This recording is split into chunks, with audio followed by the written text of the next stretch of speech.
Democracia y socialismo comunista. Vídeo 2 de 5. En este segundo vídeo se comprende el apartado ¿Por qué el comunismo es antidemocrático? Y en este apartado se deja constancia de los motivos por los cuales se puede decir que el comunismo es antidemocrático. ¿Por qué el comunismo es antidemocrático? Que el Consejo de Europa considere el comunismo como una ideología antidemocrática no es lo que hace que el comunismo sea antidemocrático, sino que lo que hace que el comunismo sea antidemocrático es la propia ideología que profesa. Entre la teoría y la realidad. El comunismo es pura teoría. Es una teoría política elaborada por la mente humana, pero que comete un gran error de base, el factor humano. Los humanos no somos robots, ni actuamos como hormigas, somos como somos. Y no tener en cuenta esta realidad humana en las cuestiones de la vida práctica siempre termina en fracaso. Si queremos que una sociedad progrese y avance, tenemos que ser muy realistas y adaptarnos a la realidad, y a partir de ahí ir avanzando y progresando. Esto es lo que hacen los científicos, y así es como avanza la ciencia. Ningún científico daría por válida una teoría que no se cumple en la realidad, por muy maravillosa que fuera la teoría. Por ejemplo, las teorías de la física clásica nos permiten determinar el movimiento de los planetas, y son teorías que hoy en día están en pleno vigor, no fallan. Al descubrir el átomo, los físicos aplicaron las teorías de la física clásica a la nueva realidad atómica, pero no funcionaban. ¿Qué hicieron los físicos? Crearon la física atómica. A ningún físico se le ocurrió decir, como las leyes de la física clásica son correctas, que cambie la realidad atómica, porque, por mucho que se insista, la realidad es como es. Esto mismo hay que hacer en política. Si algo no funciona en la realidad, se modifica hasta encontrar algo que funcione. Cuando las cosas funcionan y se considera que se pueden mejorar, se harán aquellos cambios necesarios para intentar mejorar. Pero si la situación no mejora, no se insiste. Se analizan los motivos del fracaso y se vuelve al principio, hasta encontrar una buena opción. Cuando surja una nueva idea que se considere buena para progresar, se aplica. Que no funciona, vuelta a empezar. Que funciona, se deja que se asiente hasta que surjan nuevas ideas que nos permitan volver a progresar, y así sucesivamente. La mejor forma de verlo es con un simple ejemplo. Supongamos una empresa. Si la empresa es de un capitalista, los beneficios que se obtengan se los queda el capitalista. Si la empresa es del Estado, los beneficios que se obtengan se los queda el Estado para el pueblo. Desde esta perspectiva, la teoría comunista es perfecta, ya que el pueblo trabajaría para sí mismo, y los beneficios que se obtengan revertirían directamente en el pueblo. Es más, en una sociedad así, comunista, ni siquiera sería necesario cobrar un salario por trabajar. Bastaría con que cada cual hiciera su trabajo. Eso sí, a la salida del trabajo, si uno tiene sed, entraría en un bar y se tomaría una bebida, y no tendría que pagar nada. Lo mismo que el del bar recibiría la bebida gratis, y así todo lo demás. Creo que no es necesario decir que en una sociedad así, donde todos trabajarían gratis y todas las cosas serían gratis, no iba a funcionar, y se deduce por puro sentido común. Es decir, la teoría comunista es teóricamente perfecta, pero en la realidad no funciona, porque los seres humanos no somos robots, ni actuamos como las hormigas.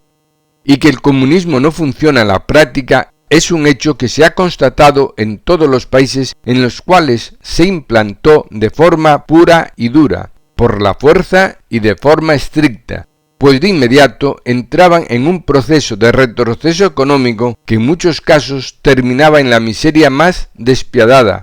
Baste recordar la gran hambruna china.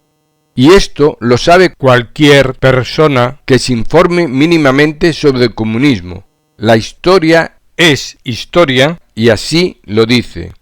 Muchos pondrán en duda lo dicho en los párrafos anteriores, ya que este no es el caso actual de Rusia o China. Cierto, pero lo que hay que decir es que el grado de desarrollo que han conseguido actualmente en Rusia y China lo es porque han permitido el ejercicio de una cierta economía de mercado más o menos condicionada. Economía de mercado condicionada, pero no deja de ser economía de mercado. Las consecuencias de imponer una teoría política ajena a la realidad humana han sido críticas para la humanidad. Más de 100 millones de muertos según los estudiosos del comunismo, y los dirigentes comunistas siempre justificaron su proceder en la misma excusa: es la voluntad del pueblo. Empresa pública, empresa privada. Al margen de lo dicho, muchos se preguntarán por qué una empresa privada, por ser privada, es mejor o funciona mejor que una empresa pública. La verdad es que esto no es cierto, por mucho que se diga. Esto también lo dicen muchos políticos de izquierdas. Una empresa privada, por el mero hecho de ser privada, no funciona mejor que una empresa pública. De hecho, hay empresas públicas y servicios públicos que funcionan muy bien, y hay servicios públicos que si no fueran públicos no funcionarían tan bien. Por ejemplo, la Organización Nacional de Trasplantes. Y hay empresas privadas que se fueron a la quiebra por su mala gestión. Hecha esta aclaración, que era muy importante para no engañar a la gente, sí podemos decir que, en términos generales, las empresas privadas funcionan mejor que las empresas públicas. El motivo por el cual las empresas privadas funcionan bien es por la economía de mercado. Efectivamente, en una economía de mercado, si una empresa lo hace mejor que otra, la gente irá a donde las cosas se hacen mejor, y la que lo hace mal, al final desaparece. Es decir, la economía de mercado lo que hace es que poco a poco va seleccionando las empresas más eficientes y desterrando las menos eficientes. Por lo tanto, el hecho que hace que las empresas privadas sean eficientes no es el mero hecho de ser privadas, sino la selección natural que produce la economía de mercado. En el caso de monopolios o empresas públicas, al no tener competencia, el espíritu de superación e innovación tiende a decaer y lo más probable es que terminen siendo muy poco eficientes. Comunismo y economía de mercado, aspecto laboral. En los países en los cuales se impone el comunismo, todo el mundo trabaja para el Estado, ya que los medios de producción están nacionalizados. Mucha gente piensa que en estas circunstancias los trabajadores gozan de una mayor protección laboral. Sin embargo, la realidad ha demostrado que no es así, que su situación laboral es mucho más precaria. Uno se preguntará ¿por qué? Pues la verdad es que cuesta creerlo. Sin embargo, analizando la realidad nos damos cuenta que tiene su lógica. Efectivamente, si todas las empresas son del Estado, todo el mundo trabaja para el Estado. Y al frente de cada empresa siempre está una persona fiel del Partido Comunista, que no siempre es la persona más idónea para ese cargo. Y su incompetencia muchas veces impedía alcanzar las metas impuestas por el partido. Si no alcanzaba las metas previstas, podía perder la confianza del partido y para alcanzar las metas previstas muchas veces se obligaba a los obreros a tener que trabajar en condiciones de máximo riesgo y eran muy frecuentes los accidentes laborales. Como era un accidente laboral, mala suerte, y no pasaba nada, pues la vida del obrero no valía nada, como si fuesen esclavos.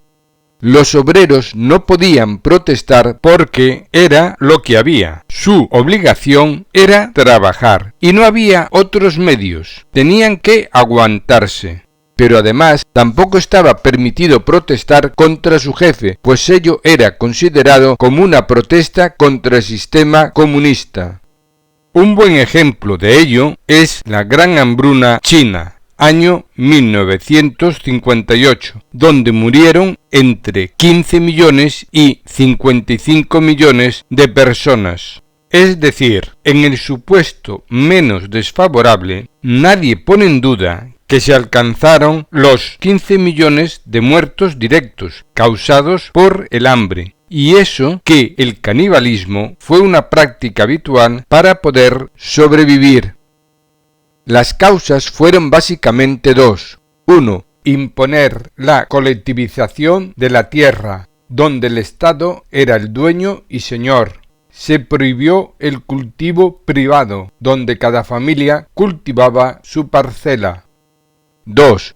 Los cupos de producción. Como no se alcanzaban los cupos de producción, se incautó para el consumo los granos que había que reservar como simiente.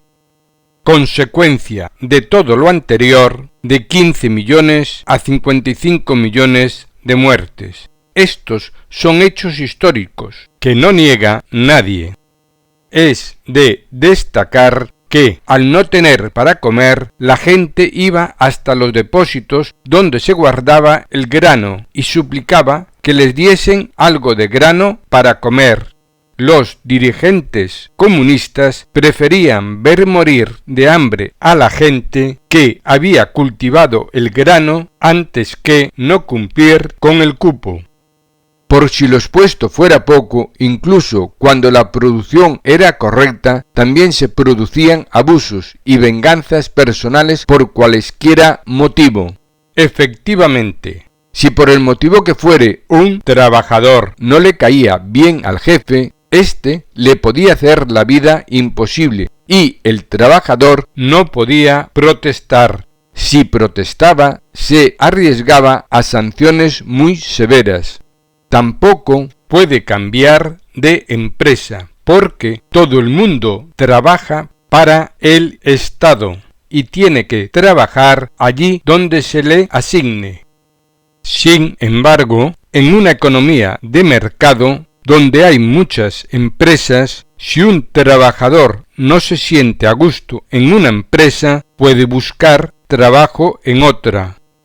Además, como no trabaja para el Estado, los organismos de control del Estado pueden verificar y exigir unas garantías mínimas de dignidad y seguridad para trabajar.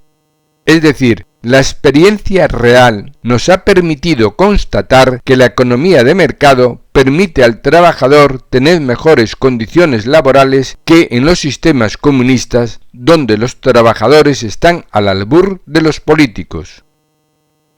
Comunismo y economía de mercado, aspecto económico-social. Se dijo anteriormente que si la empresa es de un capitalista, los beneficios que se obtengan se los queda el capitalista. Si la empresa es del Estado, los beneficios que se obtengan se los queda el Estado.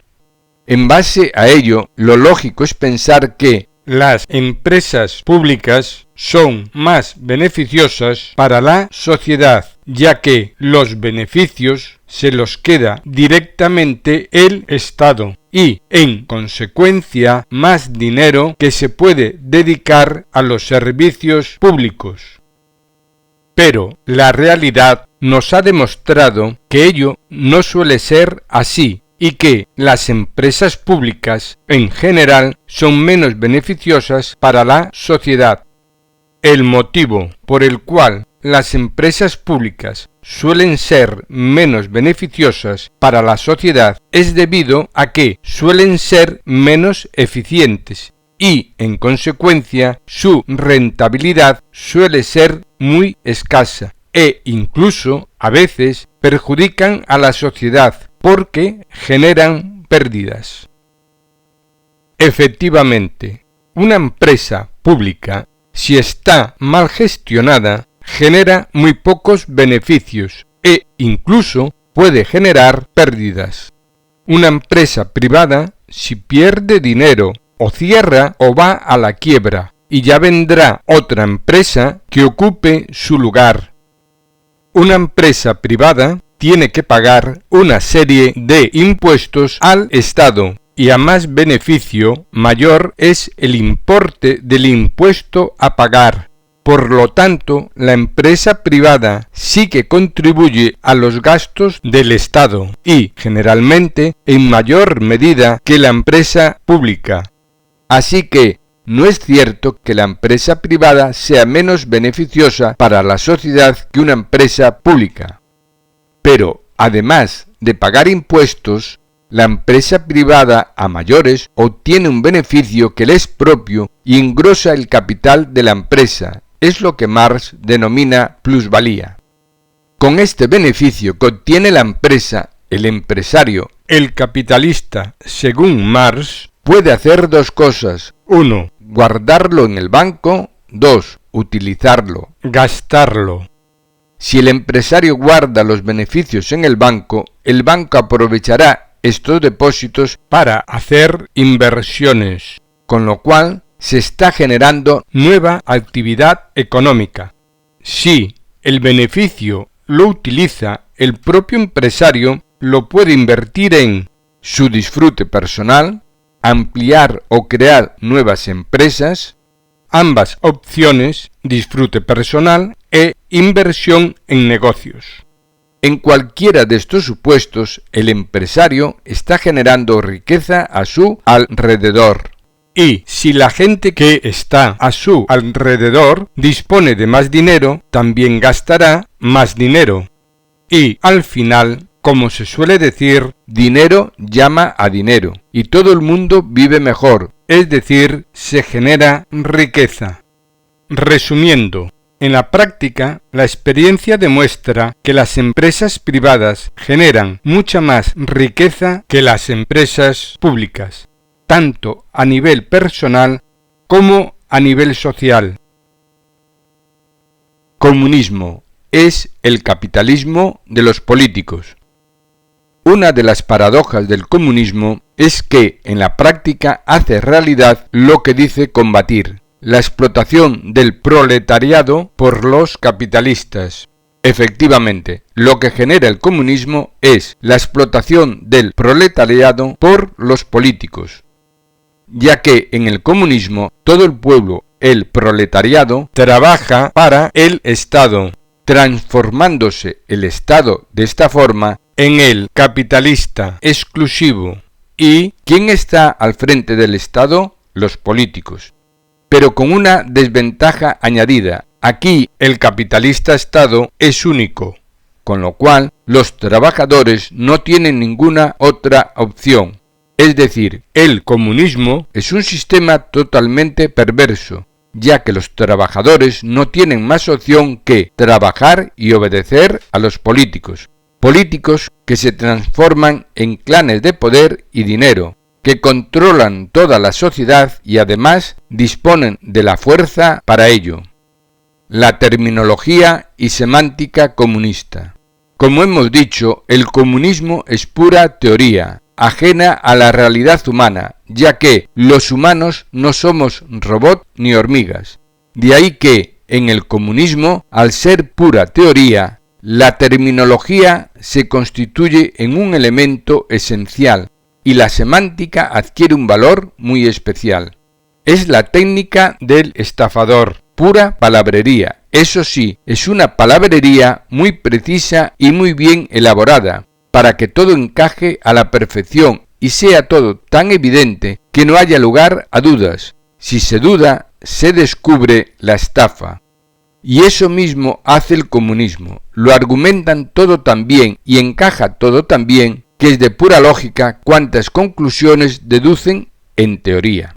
Tan es así que prácticamente todo el mundo termina utilizando la semántica comunista incluso para refutar sus argumentos. Por ello es muy fácil que nos convenzan con su palabrería y muy difícil rebatir todo cuanto dicen si utilizamos su terminología. Efectivamente, el comunismo fundamenta todo su argumento en la existencia de dos clases sociales inmutables: los proletarios, los trabajadores, y los capitalistas, los ricos, los poderosos, denominando a este sistema económico-social capitalismo.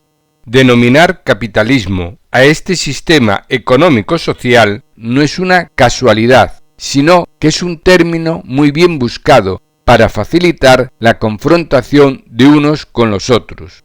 Efectivamente, lo que los comunistas identifican como capitalismo no es otra cosa que la economía de mercado de toda la vida, que en sus orígenes se basaba en el trueque de objetos entre la gente. ¿Por qué decimos que es falso este argumento comunista de dividir la sociedad en dos clases sociales, trabajadores y capitalistas? Porque ser trabajador o ser capitalista no es una clase social permanente, sino que es el estatus económico que ocupa la persona en la sociedad en ese momento. Una buena prueba de que esto es así lo tenemos en que muchas de las personas más ricas del mundo no tienen su origen en clanes familiares ricos, sino que es gente nacida en familias trabajadoras y de recursos económicos más bien escasos. Por ejemplo, Elon Musk, Tesla Motors, origen trabajador con recursos escasos. Jeff Bezos, Amazon, origen trabajador con recursos escasos. Bill Gates, Microsoft, origen trabajador medio. Amancio Ortega y Rosalía Mera, Zara Inditex, origen trabajador humilde. Por lo tanto, es doblemente perverso denominar capitalismo al sistema económico basado en la economía de mercado. En primer lugar, porque queda acreditado que no es un sistema económico de clases. En segundo lugar, porque el capital es la consecuencia de la economía de mercado y no al revés. Es decir, el comunismo ha conseguido con una expresión, el capital, introducir dos falsedades al mismo tiempo: establecer un sistema económico de clases sociales y basar la economía en el capital cuando la base es el mercado. Pero lo expuesto no es el único caso. El lenguaje comunista tergiversa términos y altera su semántica a su conveniencia. Así, por ejemplo, identifica progreso con izquierda y derecha con retrógrado, con lo cual mucha gente considera que cualquier gestión política de izquierdas significa progreso y toda política de derechas es retrógrada, al margen del resultado que pueda producir una u otra gestión política. Con todo lo expuesto queda claro que la semántica en la ideología comunista es esencial, o dicho en términos coloquiales, la semántica es al comunismo lo que la apariencia es al estafador. Por ello es importante no caer en la jerga comunista y no dar por válida la semántica comunista. Solo de esta forma se podrá desmontar de raíz sus teorías políticas. Conclusiones. Podemos decir que el comunismo fundamenta toda su teoría en una sociedad creada a su imagen y semejanza, para justificar todo cuanto dice y hace. En primer lugar, divide la sociedad en capitalistas y proletarios.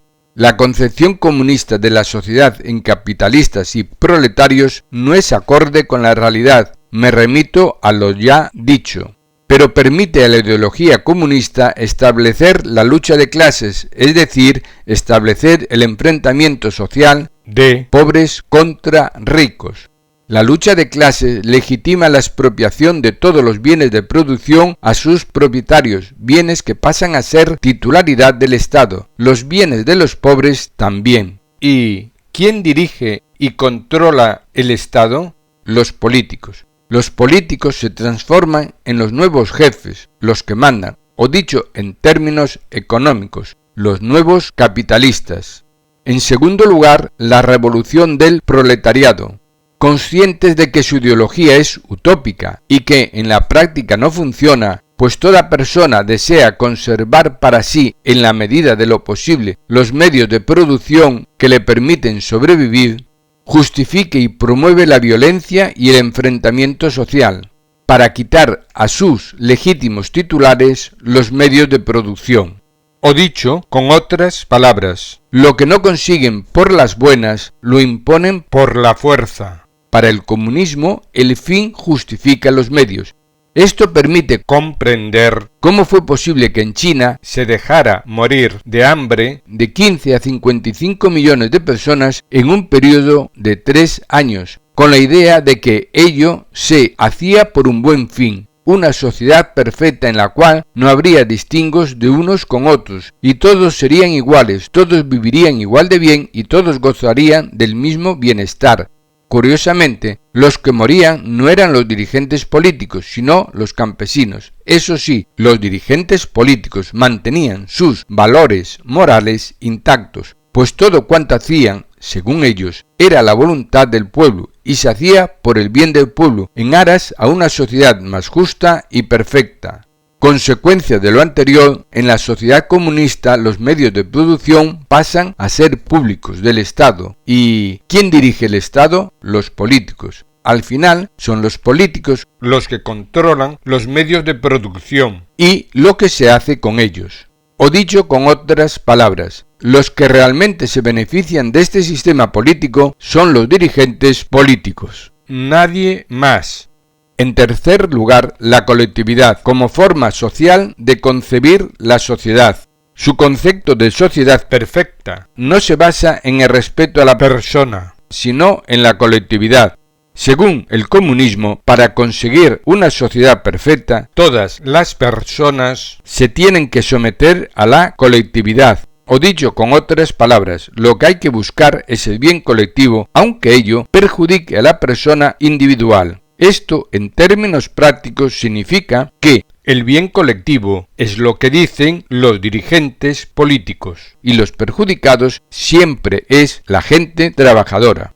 Otro efecto perverso de esta concepción colectiva de la sociedad es que ello concibe a la sociedad como un todo uniforme y no admite planteamientos diversos. Por lo tanto, el comunismo no admite pluralidad de partidos políticos e impone un único partido político, el Partido Comunista. Este planteamiento es contrario al concepto de democracia. Vistas así las cosas, nos damos cuenta que democracia y comunismo son dos conceptos sociales incompatibles entre sí.